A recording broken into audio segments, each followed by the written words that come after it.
Noong 2011, last week of February, umuwi ako ng bahay. Pating ko sa bahay, parang pag-ubad ko ng sapatos ko, parang may tinik yung paa ko. Sabi ko sa misis ko pag umaga, tingnan mo nga kung may tinik. Sabi niya sa akin, sabi niya, wala naman, pero parang may puti na kasing laki ng munggo. After 4 days, nagpit yung taas ng paa ko. Naglabas doon ng nana. Doon na nag-umpisa na unti-unti na nabubulok yung aking talampakan. 3 months, nabubulok na yung talampakan ko at nagmaga na yung paa ko hanggang sa aking hita. Tapos may fluid na tumatagas na mabaho yung amoy. At doon nag-umpisa na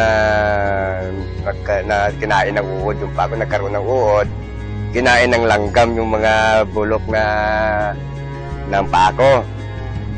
Ngayon, mga 6 na buwan ako naghiga, Diyos ko, kung kunin mo na ako, sabi ko, nakahandaan ako, huwag mo naman akong perapan. Dahil yung mga malalakas na pinreliever na tick ko, almost 30 minutes lang, yan na naman, 24 hours na nagkikirot yung paa ko. Ngayon, pag umaga sabi ko, tanggalin mo lahat ng iniinom ko na mga gamot. At nakahandaan ako. Mga first week ng July, pumunta sa akin yung aking member na distributor ng Global, Mrs. Manoxol, nagpapirma ng papeles. Dahil pati mata ko nung kaikling panahon, nag-blackout na rin. Hindi na ako kita. Ngayon sabi niya sa akin, Pres, bakit hindi ka mag-try ng produkto na Global? Sabi niya yung C24/7. Sabi ko sa kanya, ano ba yan? Sabi niya, food supplement. Pag umaga, sabi ng misis ko, niya alis muna ako. Pagbalik niya, may dala siyang isang karton na 24/7. So sabi ko, ano ba klase mag-inom nito? Sabi niya, isang kapsula, araw-araw sa loob ng, parang 3 araw at ayon kung hindi ako magkamali. Sabi niya, 2 sa loob, sabi niya, ng 4 na araw. 4, sabi niya, sa loob ng 4 na araw at magbalik ka sa isa-isa. Nung maubos na yung isang box ko, nakapangutang ata si Mrs. ng isang box pa ulit. Tapos si Mrs. Maxwell naman bumalik sa bahay at sinabihan niya ko, Chris, litratuhan kita. Eko, bakit? Sabi niya, ilalapit kita sa niya kay Ma'am Sheila Sanoan, baka matulungan ka.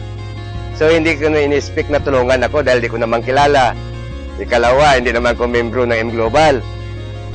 Mga 4 days, dumating yung supply na binigay sa akin, 3 24/7 na box, 3 kulidos, 3 rin na Restolite. So ininom ko yun every 4 hours, isa. Ganun ang routine sa loob ng mga 2 months. After 2 months, sabi ng misis ko sa akin, na parang natutuyo, sabi niya, yung sugat mo sa palibot. Hindi rin ako nakumik dahil hindi ko naman makita. Tapos yung aking paningin, mga 1 di pa, medyo nakikita ko na yung tao. Ngayon, sa loob ng 2 buwan, sabi niya sa akin, gumagaling, sabi niya, nagkaroon ng laman na, sabi niya, yung paa, at nakakita na ko. Ngayon, ang sabi ko naman sa kanya, dahilan sa ipit din kami, at mabuti naman si Ma'am Sheila, sige, suporta sa akin ng C24/7 na yan, bago yung product ng Global. Hanggang sa naghilom yung mga sugat ko, natanggal yung mga maga, nawala yung masamang amoy, at nakakabangon ako, nakakaupo na ako. Kasi yung sabi ko, yung unang tayo ko, na nakalakad na ko, una kong pumunta doon sa opisina ni Ma'am Sheila Sanoan para mag-testimony ng, para maipakita sa kanya na ito ang product ng tulong mo sa akin. Ako'y gumaling na. Pasalamat ako sa produkto na Global. Dahil number 1 factor yun na ako'y nagaling. Ikalawa, doon sa kay Mrs. Manoxol, siya nag-introduce sa akin ng product na yan. At higit sa lahat, pinapasalamatan ko si Mrs. Sheila San Juan Ma'am Sheila, ulit-ulitin ko ito, utang ko sa iyo ang aking buhay. Salamat, oh. Ako si Mr. Berilio Ligarde, 60 years old. Ito ang kwento ng aking buhay.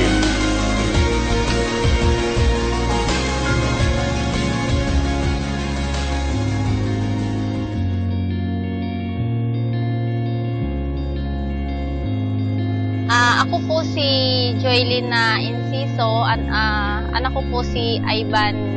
1-year-old and a half siya. Normal siya, tapos nahulog siya sa bronchopneumonia yung ubo niya. Dinala na namin siya dito sa puerto. Kumbaga parang nawala na siya ng malay. Tapos dinala namin siya sa provincial.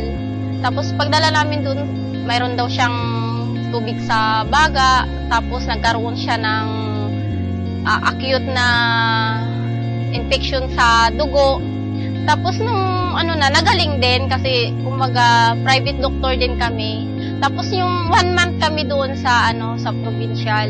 Tapos paglabas niya, nagtataka lang ako bakit yung anak ko, bakit hindi na siya makabangon, hindi na siya makapagsalita na mama, bakit ganun? Bakit hindi siya makapagsalita na?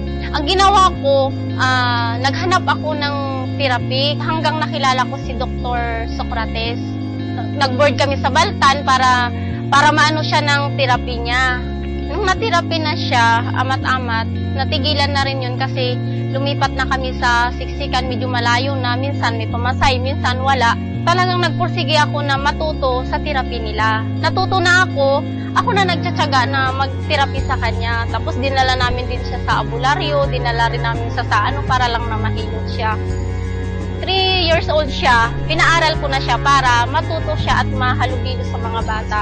Pero hindi pa siya talaga as in katulad ng kailangan talaga buhatin, kailangan niyang alalayan talaga, hindi siya na yung pusa pa dati. Grade 1 hanggang grade 2, bumabalik-balik pa rin kami sa hospital kasi nga yung sakit niya hindi pa rin talaga mawawala, yung bronchopneumonia, anemia, at saka yung nagkakaroon siya ng tubig sa baga o di kaya acute na infection sa dugo. Hindi yan nawawala sa kanya. Grade 3 na siya, pasukan, mayroon akong na-meet na yun na si Ate Lynn na Soriano. Naawa siguro siya dahil buhat-buhat ko si Ivan. Tapos, inalok niya sa akin yung may choco. Tapos sabi ko sa kanya, pwede ba utang? Sabi ko, hulug-hulugan kita. Tapos nun, pumayag siya. Pinatake ko siya ng 3 days. Nagtataka ako, sabi ko, bakit? Nagkakwentuhan kami na Ate Lynn sa may upuan. Tinawag niya ako, sabi niya. At, Mama, magtingin ka. Tapos pinagtingin kami.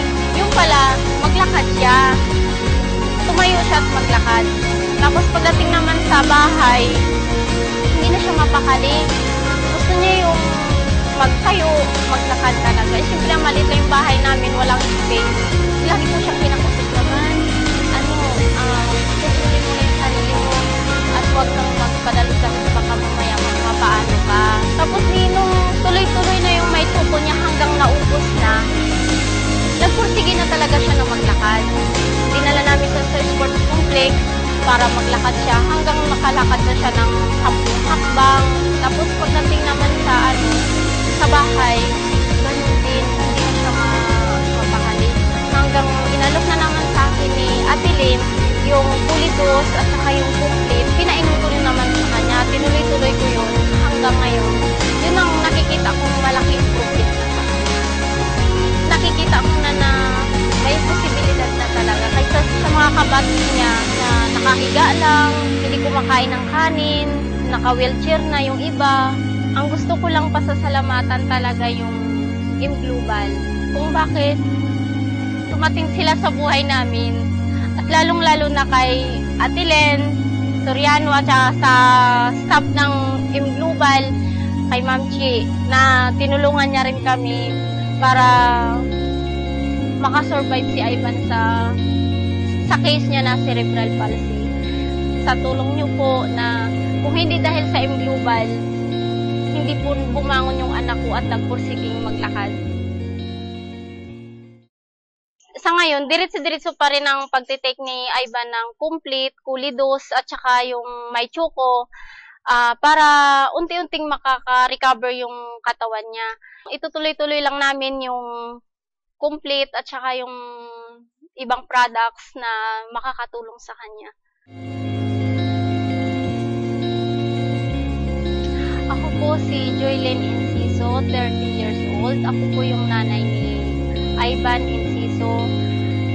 Ito po yung kwento ng aming buhay.